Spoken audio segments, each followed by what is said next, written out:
नमस्कार विद्यार्थी मित्रांनो, आजच्या आपण तासिकेमध्ये शिकूया दृक संदेशवहन. दृक संदेशवहन या संदर्भात तुम्हाला कल्पना नसेल, पण मी सांगू इच्छितो आहे की दृक संदेशवहन म्हणजे नेमकं कशा प्रकारच्या संदेशवहनाची ती प्रक्रिया असतो आहे, जे आपण पोस्टर्सद्वारे संदेशवहन प्रसारित करतो आहे पोस्टर्सचा वापर करून. तर त्या संदेशवहनाच्या प्रक्रियेला दृक संदेशवहन असे म्हणतात, व्हिज्युअल कम्युनिकेशन. बघा, जेव्हा संदेशवहनासाठी दृक साधनाचा वापर करण्यात येतो तेव्हा अशा संदेशवहनाला दृक संदेशवहन असे म्हणतात.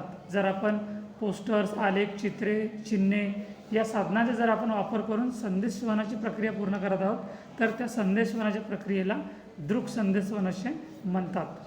या संदेशवहनात संदेशदात्याच्या प्रस्तुतीकरणाच्या वेळी जे चित्रे, आलेख, चिन्हे यासारख्या दृक किंवा छापील पोस्टर्सच्या सहाय्याने संदेश श्रोत्यांपर्यंत पोहोचविण्याचा प्रयत्न करत असतो.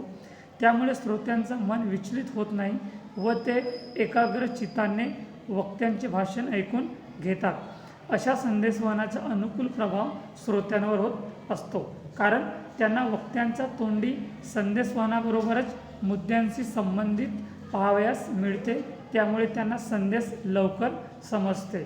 ज्या पद्धतीने आपण एखादा वर्गात बसून शिक्षक ज्या प्रकारे शिकवितात, ब्लॅकबोर्डचा वापर करून चित्रे वगैरे आखून शिकवतात, तर अशा शिकवणे विद्यार्थ्यांच्या लवकर लक्षात येते. परंतु जर आपण ऑडिओद्वारे शिकविलं, एखादं फक्त नुसतं बोलत गेलं आणि विद्यार्थी ऐकत गेले, तर या माध्यमाने विद्यार्थ्यांना लवकर समजणार नाही.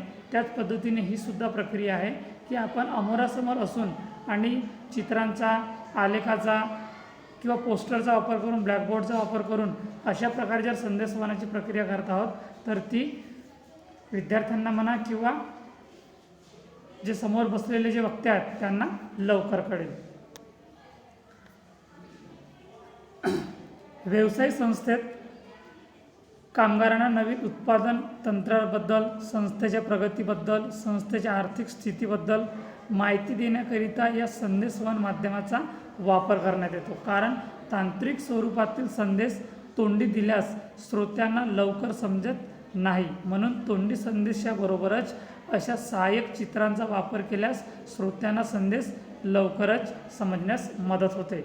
मी आताच तुम्हाला सांगितलं की जर आपण चित्रांचा, आलेखांचा, पोस्टरचा वापर करून एखादी माहिती देत आहोत तर ती श्रोत्यांना किंवा समोर जे बसलेले विद्यार्थी या श्रोते आहेत त्यांना ती लवकर समजेल आणि लवकर समजण्याची मदत होईल. तर विद्यार्थ्यांना बघा, दृक संदेशवहनाचे फायदेसुद्धा असतात. आपण ते बघूया की दृक संदेशवहनाचे नेमके काय काय फायदे होतात. तर पहिला फायदा आहे, संदेश लवकर समजते. संदेश लवकर समजते. संदेश लवकर समजते. श्रोत्यांना दृक संदेशवहनाद्वारे दिलेला संदेश लवकर समजण्यास मदत होते. उदाहरणार्थ, संस्थेच्या प्रगतीचा अहवाल आकड्यांच्या स्वरूपातील तोंडी लेखी गोषवारापेक्षा श्रोत्यांना आलेखाच्या सहाय्याने माहिती दिल्यास लवकर समजते. जर आपल्याला एखादा रेशिओ, एखादी जनगणना वर्षानुसार जर माहिती द्यायची असेल आणि जर ते फक्त आपण आकडे शो केला तर किंवा तोंडी सांगितला तर ते श्रोत्यांना लवकर समजणार नाही. पण तेच आकडे मात्र जर आपण आलेखाच्या स्वरूपात किंवा एखाद्या गोषवारा, एखाद्या तक्त्याच्या स्वरूपात दिलं तर ते विद्यार्थ्यांना म्हणा किंवा श्रोत्यांना लवकर समजले आणि त्याचासुद्धा त्यांना फायदा होतो आहे. दुसरा फायदा विद्यार्थ्यांना दीर्घकाळापर्यंत स्मृतीत राहते. वक्त्यांचे भाषण किंवा संदेशातील विचार श्रोत्यांच्या स्मृतीत दीर्घकाळापर्यंत राहत नाही. जर आपण संदेशवहनाची प्रक्रिया तोंडी स्वरूपाने करत आहोत तर ती श्रोत्यांच्या मनात जास्त काळापर्यंत राहत नाही.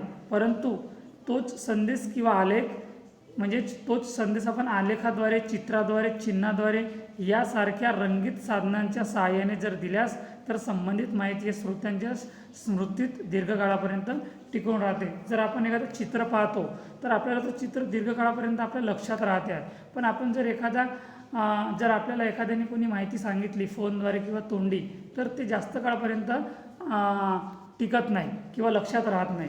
आणि जर आपण आलेखाच्या सहाय्याने, चित्राच्या सहाय्याने किंवा चिन्हांच्या सहाय्याने जर संदेशवहनाची प्रक्रिया करत आहोत तर ते आपल्या स्मृतीत म्हणा किंवा आपल्या लक्षात दीर्घकाळापर्यंत टिकून राहते आहे.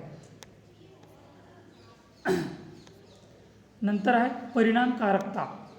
परिणामकारकता तिसरा मुद्दा आहे परिणामकारकता. दृक संदेशवहनाचा श्रोत्यांवर अनुकूल व भावनिक परिणाम होत असतो, कारण शब्दांबरोबर चित्रांचा वापर केल्यास त्याचा श्रोत्यांवर जास्त परिणाम होतो. कारण दृश्य पाहिल्यानंतर मानवी भावना जागृत होत असते, म्हणून दृक संदेशवहनात वक्ता योग्य वेळी योग्य दृश्य श्रोत्यांना दाखवित असतो आहे. जर फॉर एक्झाम्पल बघा, आपण एखादा चित्रपट पाहतो आहे तर चित्रपटामध्ये सगळ्या कृती आपल्याला दिसतात, तर ते आपल्या लवकर लक्षात येतो आहे. आणि जर एखादी तशाच प्रकारची माहिती जर आपण एखाद्याच्या तोंडून ऐकत आहोत तर ती जास्त काळपर्यंत आपल्या लक्षात राहत नाही, टिकून राहत नाही. म्हणूनच दृक संदेशवहनाच्या श्रोत्यांवर अनुकूल आणि भावनिक परिणाम होतो. जसं आपण चित्र पाहतो आहे, एखादा चित्रपट पाहतो आहे तर कसं इमोशनल आणि थोडे भावूक जर चित्र आले तर आपण थोडे भावूक होतो आहे, म्हणजे त्याचा अनुकूल आणि भावनिक परिणाम होतो आहे श्रोत्यांवर. कारण शब्दांबरोबर चित्रांचा सुद्धा आपण डोळ्यांनी पाहतो आहे, शब्दही ऐकतो आहे आणि चित्रसुद्धा आपण आपल्या डोळ्यांनी पाहतो आहे, तर याचा श्रोत्यांवर जास्त परिणाम होतो. कारण दृश्य पाहिल्यानंतर मानवी भावना ह्या जागृत होत असतात, म्हणून दृक संदेशवहनात वक्ता योग्य वेळी योग्य दृश्य श्रोत्यांना दाखवित असतो. चौथा मुद्दा विद्यार्थ्यांना श्रोत्यांचा सहभाग आणि संपर्क. श्रोत्यांचा सहभाग आणि संपर्क. जेव्हा भाषणात दृक साधनाचा वापर करण्यात येतो तेव्हा श्रोते वक्त्यांकडे पाहत राहतात. जेव्हा आपण एखाद्या सभागृहात एका भाषणाकरिता जातो भाषण ऐकायला, तर जे श्रोते असतात ते वक्त्यांकडेच पाहत राहतात, त्यामुळे वक्त्यांशी त्यांचा कायम संपर्क राहतो. त्याचप्रमाणे दृश्य पाहून त्यावर विचार करण्यासाठी श्रोते बाध्य होतात. त्यामुळे या संदेशवहनात श्रोत्यांचा सक्रिय सहभाग असतो, तसेच संदेशवहनाचा हेतूसुद्धा साध्य करण्यास मदत होते. जर आपण एखाद्या सभागृहात गेलेलो आहे, एखाद्याचं भाषण ऐकायला गेलो आहे, तर सगळ्या श्रोत्यांची नजर त्या वक्त्याकडे असतो आहे जो आपल्याला भाषण देतो आहे, तर याचा आणि त्यांच्यासोबत त्यांचा कायम संपर्क राहतो आहे. पाचवा मुद्दा विद्यार्थ्यांना अशिक्षित लोकांसाठीही उपयुक्त. अशिक्षित लोकांसाठी उपयुक्त कशा प्रकारे, आता अशिक्षित जे लोक आहेत त्यांच्यासाठी कशा प्रकारे उपयुक्त ठरेल हे बघा, की दृक संदेशवहन हे शिक्षित तसेच अशिक्षित दोन्ही स्वरूपातील लोकांसाठी उपयुक्त आहे. लेखी संदेशवहनासाठी प्राप्तकर्त्याला लिहिता वाचता येणे आवश्यक असते, परंतु दृक संदेशवहनात वाचता न येणाऱ्या लोकांना देखील चित्र पाहून संदेशाचे आकलन करू शकतात. जर आपण लेखी संदेशवहनाच्या माध्यमाने जर आपण एखादा संदेश ग्राहकांपर्यंत पोहोचवित आहोत तर त्यासाठी जो संदेश प्राप्त करता आहे तो शिक्षित असणे आवश्यक आहे, सुशिक्षित असणे आवश्यक आहे, तरच त्याला तो वाचता येईल. पण दृक संदेशवहनात जर कामगार, कर्मचारी किंवा इतरत्र जे संदेश प्राप्त करताय तो अशिक्षित असेल तरी चालेल, कारण की त्याला चित्र पाहून समजता येईल. आणि म्हणूनच दृक संदेशवहन हे अशिक्षित लोकांसाठी उपयुक्त ठरतो आहे, कारण तो चित्र पाहून त्या संदेशवहन प्राप्त करून घेतो आहे, समजून घेतो आहे. सहावा मुद्दा विद्यार्थ्यांना तोंडी संदेशवहनाला तोंडी संदेशवहनाला सहाय्यक. दृक संदेशवहन हे तोंडी संदेशवहनाला अधिक प्रभावी करण्यासाठी सहाय्यक आहे, कारण तोंडी संदेशवहनात फक्त वक्त्यांची भाषणे ऐकता येतात, परंतु दृक संदेशवहनात ऐकण्याबरोबरच त्याच्याशी संबंधित चित्रे, आलेख, रेखाचित्रे दाखविल्यामुळे श्रोत्यांना वक्त्यांचे ऐकणे अधिक प्रभावी वाटते. कारण चित्र पाहिल्यामुळे श्रोत्यांच्या भावना लवकर जागृत होतात.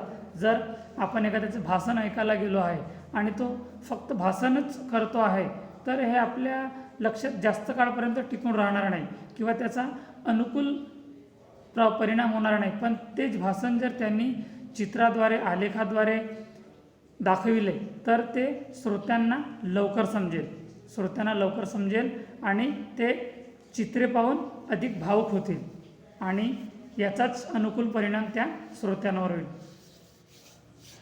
नंतरचा मुद्दा विद्यार्थ्यांना, सर्वच भाषिकांसाठी उपयुक्त. संदेशवहनाच्या यशस्वीतेसाठी संदेशदात्याचा संदेश प्राप्तकर्त्याला समजणे खूप आवश्यक असते. संदेशाचा अर्थ न समजल्यास संदेशवहनाचा उद्देशच पूर्ण होत नाही. संदेश प्राप्तकर्त्याला समजण्यासाठी त्याला अवगत असलेल्या भाषेत सांगणे खूप आवश्यक असते आहे. जर संदेशवहनाचा जर आपल्याला यशस्वीपणे त्याला यशस्वी करायचं असं संदेशवहनाच्या प्रक्रियेला, तर संदेश प्राप्तकर्त्याला तो संदेश समजणे खूप आवश्यक आहे. त्या संदेशाचा अर्थ समजणे खूप आवश्यक आहे. जर संदेशाचा अर्थच समजेल नाही तर संदेशवहनाचा उद्देश पूर्ण झाला असे म्हणता येणार नाही. व्यवसायी संघटनेत अनेक जाती धर्माचे लोक एकत्र काम करीत असतात. त्यांची बोलीभाषा वेगवेगळी असते. अशा परिस्थितीत प्रत्येकाला त्याच्या भाषेत संदेश देणे शक्य होत नाही. कारण व्यवसाय संघटनेत इतरत्र भाषा बोलणारे समजणारे लोक असतात आणि प्रत्येकाला त्यांच्या भाषेत संदेशवहनाची प्रक्रिया करणे हे शक्य होत नाही.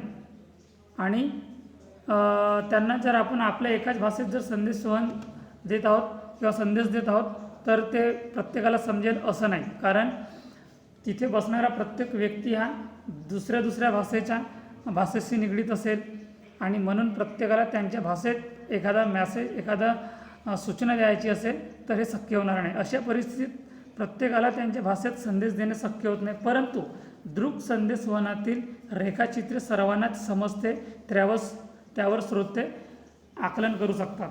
परंतु जर आपण त्या संदेशवहनाच्या प्रक्रियेचे रूपांतर जर दृक संदेशवहनामध्ये केलं तर ते प्रत्येकांना लवकर समजेल. कारण दृक संदेशवहनाच्या माध्यमामध्ये काय असतो आहे की आलेखाचा वापर करू शकतो आहे, आपण चित्राचा वापर करू शकतो आहे, रेखाचित्रे, पोस्टर्स इत्यादी साधनांचा वापर केला तर श्रोत्यांना ते संदेश लवकर समजेल आणि ते लवकर भावुक होतील, आकलक होतील.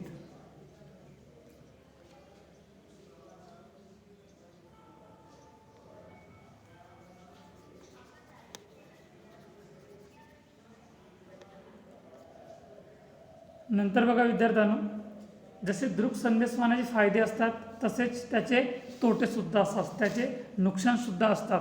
तर बघा त्याचे काही तोटे आहेत. दृक संदेशवहनाचे तोटे, पहिला आहे खर्चिक माध्यम. दृक संदेशवहन हे खूप खर्चिक माध्यम आहे. दृक संदेशवहन हे खूप खर्चिक माध्यम आहे. कारण उच्च दर्जाच्या आलेख, चित्र, चिन्ह, दृश्ये इत्यादी तयार करण्यासाठी मोठ्या प्रमाणावर खर्च करावा लागतो आणि कमी खर्चात तयार केलेले निम्न दर्जाचे आलेख, चित्रे इत्यादीच्या श्रोत्यांवर अनुकूल परिणाम होत नाही. दृक संदेशवहनाचा पहिला तोटा विद्यार्थ्यांना की जास्त अधिक खर्चिक पद्धती आहे. ही कशी अधिक खर्चिक पद्धती आहे की जेव्हा आपण पोस्टर्स, आलेख, चिन्हे, दृश्य दाखविण्यासाठी ज्या साधनांचा वापर करूया ती साधने खूप महागडी असतात आणि ती साधने खरेदी करण्यासाठी खूप खर्च करावा लागतो आहे. आणि त्याच विरुद्ध जर आपण निम्न दर्जाचे जर वस्तूचा उपयोग केला तर ते श्रोत्यांना समजण्यास अनुकूल होणार नाही. त्याचा विपरीत प्रतिकूल परिणाम होईल श्रोत्यांपर्यंत आणि म्हणूनच ही अधिक जास्त खर्चिक पद्धती आहे. हा एक त्याचा तोटा आहे. दुसरा विद्यार्थ्यांना मुद्दा आहे खूप वेळ आणि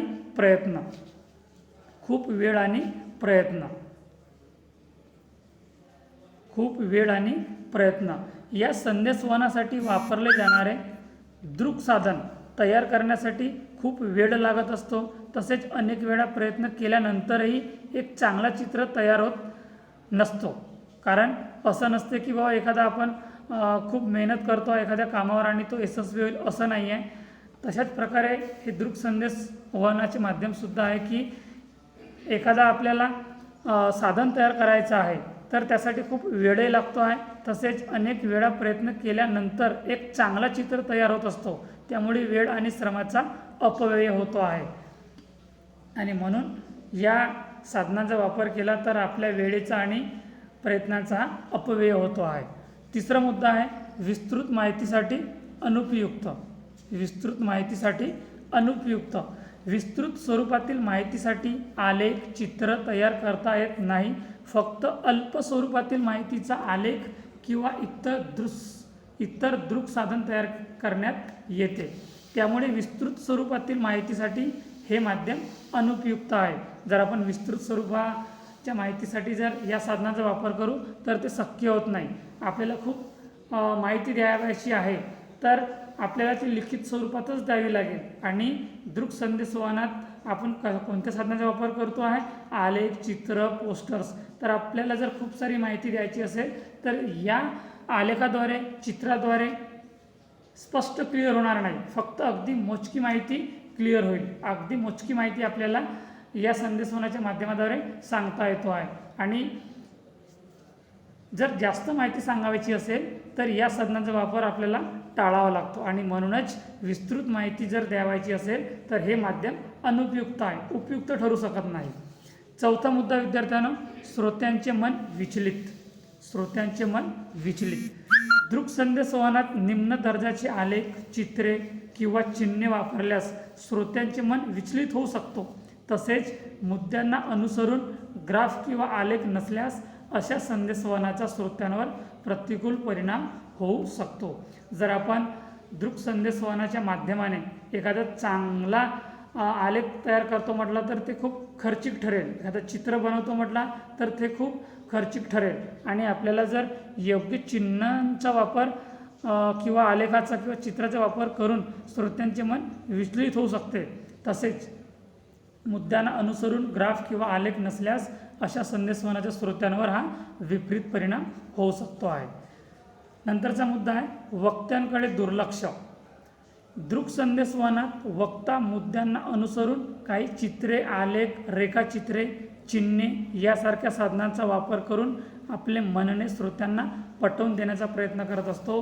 जेव्हा वक्ता अशा चित्रांकडे श्रोत्यांच्या ध्यानाकर्षित करतो, म्हणजेच त्यांचं ध्यान आकर्षित करतो आहे, त्यावेळी श्रोत्यांचे लक्ष या चित्रांकडे केंद्रित होतो. त्यामुळे वक्त्यांच्या बोलण्याकडे श्रोत्यांचा दुर्लक्ष होते व बऱ्याच वेळेला वक्त्यांचा संदेश श्रोत्यांना समजण्यास अडचण होते आहे. तर समजलं विद्यार्थ्यांना, दृक संदेशवहन साधनाने जर आपल्याला वापर करायचा असेल तर त्याची साधने, त्याचे माध्यम कोणकोणते आहेत, तर त्या साधनांचा अनुकूलही परिणाम होतो आणि प्रतिकूलही परिणाम होतो. त्याचे फायदे पण आहेत आणि तोटे पण आहेत. तर आपण त्याचे फायदे पण शिकलेले आहोत आणि तोटे पण शिकलेले आहोत. पुढचा भाग आपण पुढच्या व्हिडिओमध्ये शिकूया आणि आपण हा भाग इथेच थांबूया. धन्यवाद.